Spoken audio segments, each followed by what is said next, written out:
In a moment. The formative journey that Ghana has mentioned a marathon. It is true. We are on a journey. It's work in progress, but it's always important to share and celebrate the few milestones that we've arrived at, because that provides us with the impetus to carry on fighting, to carry on the journey.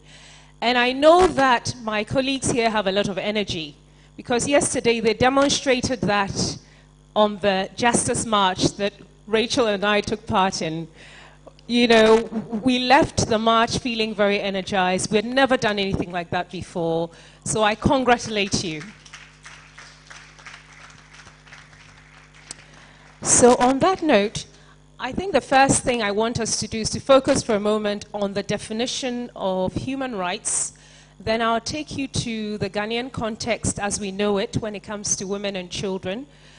We'll focus a little bit on children's rights as to where we are, also on women's rights, and some reflections and conclusions. So when we consider human rights, the United Nations has been very kind to provide us with a definition. And it's rights inherent to all human beings, regardless of race, sex, nationality, ethnicity, language, and religion. But of course, gender is the main focal point for us today. The UN General Assembly Article 1 states that all human beings are born free and equal in dignity and rights. They are endowed with reason and conscience and should act towards each other in a spirit of brotherhood.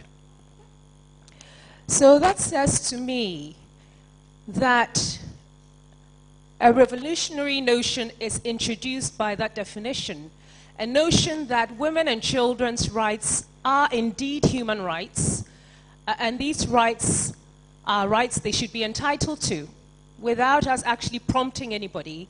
It should be mainstream. We are human, after all. When we look at the Ghanaian society, I'm glad to say that we do have matriarchal sub-societies. Our Attorney General is a woman. Our Chief of Justice is a woman. Our Head of Electoral Commission is a woman. And we have a lot of women occupying key positions. And it's important to know that our current President, Akufo-Addo, is an AU gender champion. He is the co-chair of the Special Advocates for the SDG. And he always takes the opportunity to champion women in his speeches and to encourage his brother and sister leaders to ratify the Maputo Protocol. But there's still work to be done. Women still lack access to education comparatively to men. The mentalities and the cultural and traditional settings are clearly a challenge. Majority of us live in rural settings, and the woman's place is second